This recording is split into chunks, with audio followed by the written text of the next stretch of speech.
Steve travelled from Ashton to Barnfield. He travelled 235 miles, correct to the nearest 5 miles. The journey took him 200 minutes, correct to the nearest 5 minutes. We need to calculate the lower bound of the average speed of the journey, giving our answer in miles per hour, correct to 3 significant figures. So speed is distance over time.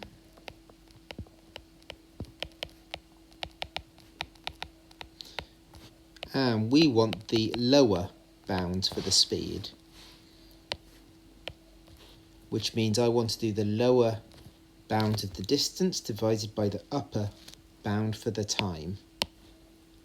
If I want the speed to be as low as possible, I want to do the smallest distance divided by the biggest time.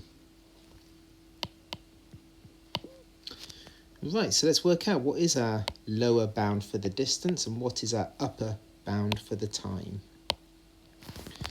Right, so the distance was measured to be 235 miles to the nearest 5.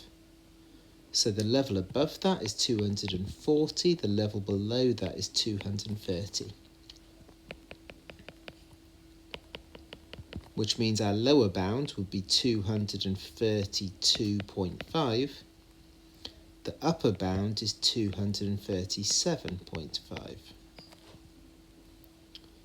So the lower bound for the distance is 232.5 miles. Now for the time.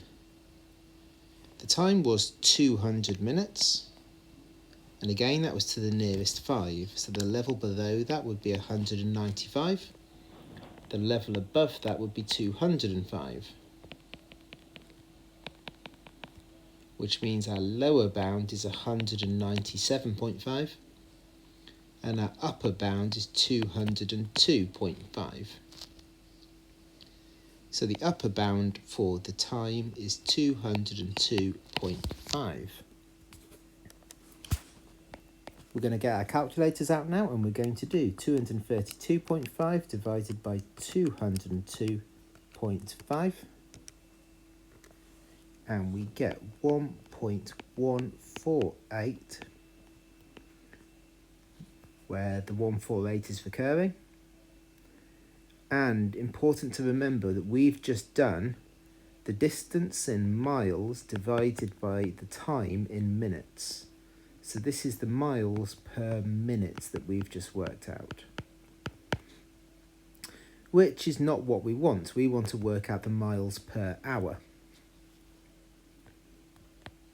So to convert that into miles per hour, well, if Steve is travelling 1.148 miles every minute, and there are 60 minutes in an hour, then he's going to travel 1.148 times 60. He's going to do that 60 times in an hour. If he's doing that every minute, then in an hour he's going to go 60 times as far. So times that by 60 and we get 68.8 recurring, or 0.888 and so on, which to 3 significant figures is 68.9 miles per hour.